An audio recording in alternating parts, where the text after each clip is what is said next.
Hey guys, so I sort of fucked up and had to remove Part 7's stream from YouTube. I could go into the reason why, but I'd really rather not give it any sort of attention. So during this part of the stream, we finished the 4th Blackwell game and a lot of stuff happened. And I'm going to do my best to explain the plot because I would like to continue streaming this series, but I can't, show you what happened during the stream. So I'd really recommend either playing the game yourself or watching someone else play it, but in case you don't feel like doing that, I'm going to do my best to summarize what happened during the ending of Part 4. So, we went to go see Penelope at the old folks' home, and in short, she was fucking crazy and kept talking about some crazy guy named Gavin who opened her eyes to the world or something, and we asked if we could meet Gavin, and she said we weren't ready to.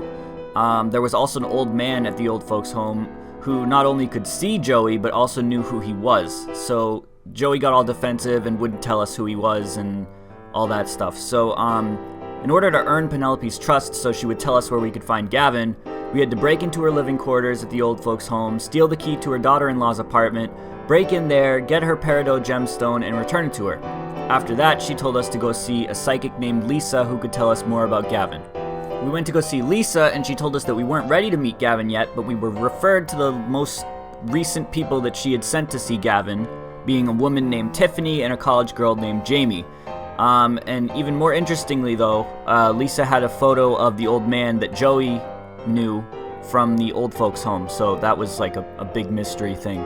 So upon investigating Tiffany and Jamie, we found out that surprisingly they were both dead and were both seemingly killed by Gavin. During this part of the game, not a lot of plot important stuff happens, but essentially Tiffany was having an affair with the piano player from the second game's son, and Joey had to seduce Jamie and almost got the blowy Joey from her in her dorm room. But we ended up sending both of the girls as well as Jeremy's spirit to the next world, and then we returned to Lisa to let her know that Gavin has been killing people. We also found out that the old man from the nursing home was named Danny Marconi and was Lisa's grandfather and knew Joey very well. Upon leaving Lisa's house, we were ambushed by Gavin, who looked like George Lucas, and he shot Rosangela with a tranquilizer gun, and then he tied her up and locked her in Lisa's closet. Rosangela was being guarded by Lisa, and she talked to Lisa through the door and convinced her that Gavin was a bad guy and was going to kill her too. So Lisa tried to run away, but then Gavin shot her and she died. While Rosangela was tied up in the closet, Joey had to try to find a way to free her. He blew over a glass in the closet and broke it, and that allowed Rosangela to use the broken glass to cut herself free from the ropes. And then meanwhile, Joey was exploring the house downstairs, and he found Lisa's newly created ghost and had a chat with her. And then he went back to see Rosangela, and he discovered that Gavin had worked his magic on her and brainwashed her against Joey. So then she pulls Joey into the spirit realm and leaves him behind, and closes the door on him so he gets banished, just like the Countess did to Madeline. So then Joey's like floating around in space and he doesn't know what the hell he's doing. And then he meets Madeline out there, and she says that because his link isn't broken with Rosangela yet, he has a way to return.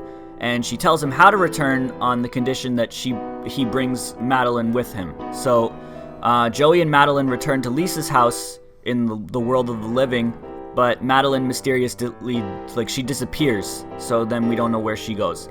But when we get back there, Gavin's using some crazy green force lightning power on Rosangela and absorbing her life energy so he can live longer and kill her in the process.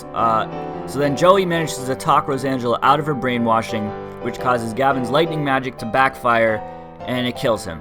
So then Rosangela pulls Gavin and Lisa's spirits into the spirit world, and then once they're there, she sends Lisa into the light like a regular ghost, but then Gavin's spirit gets taken, he disappears, he gets taken by some mysterious force. So that's the end of the game, and at the end, Rosangela decides that she wants to dedicate herself towards finding the organization that Gavin was a part of and wants to stop them for good so they're unable to hurt or kill any more people.